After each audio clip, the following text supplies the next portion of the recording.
আমি নীরবতা ছেড়েছি, রাত্রি ছেড়েছি, ঘুম ছেড়েছি, বয়সের দোষে পাথরকুচিকে ভেবেছি ক্যাকটাস। ষোড়শী হবার পরে আমি হাসতে ভুলেছি, কাঁদতে ভুলেছি, ছাড়তে শিখেছি। চেয়ে চেয়ে দেখেছি একের পর এক বৃহস্পতিবারের খেলা। মানুষ মরে যায়। মাতৃগর্ভে জন্মেছি একবার, মাটিতে পা দিয়ে জন্মেছি দ্বিতীয়বার, তারপর তারপর বিশ্বাস করে জন্মেছি একবার, ঠকে গিয়েও জন্ম নিয়েছি বহুবার। এরপর এরপর আমি রোজ জন্মাতাম, প্রতি মুহূর্তে মুহূর্তে নতুনভাবে নিজেকে জন্ম নিতাম। অনিয়শ্চতায় বাঁধনে দিয়েছি তালা কণ্ঠে। সেদিনও ছিল বৃহস্পতিবার। মধ্য দুপুরের বেনামি কাক এসেছে মুক্তির পত্র নিয়ে। হিসেব নিকেশের দ্বন্দ্বে দিতে পারিনি জবাব।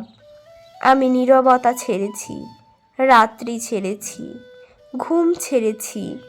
আমি হাসতে ভুলেছি, আমি কাঁদতে ভুলেছি, ছাড়তে শিখেছি। বয়সের দোষে নিজেকে জন্মাতে গিয়ে মৃত্যু দিয়েছে স্বেচ্ছা শক্তি। শেষে জন্মেছি অন্যর অধীনে, অন্যর পুতুল হয়ে।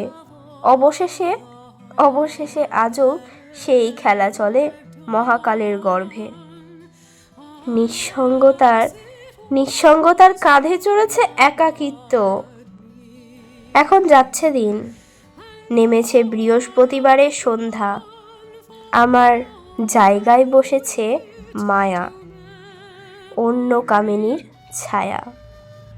আমি ভীষণ একলা থাকা মানুষ। আমি ভীষণ আমার ভিতর থাকি, যত্ন করে, খুব খেয়ালে রোজ আমিটাকে আমার ভিতর রাখি।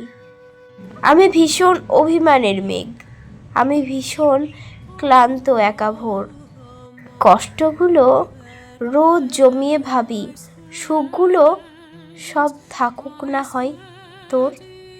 আমি ভীষণ মন খারাপের দিন, আমি ভীষণ কান্না মাখা রোদ। অশ্রুগুলো বর্ষা জলে ভাসায়, ঋণগুলো সব না হয় হলো শোধ। আমি ভীষণ স্মৃতির খেরো খাতা, মলার জুড়ে হাজার আঁকি বুকি। আমি ভীষণ একলা থাকা মানুষ, আমিটাকে আমার ভিতর রুখি।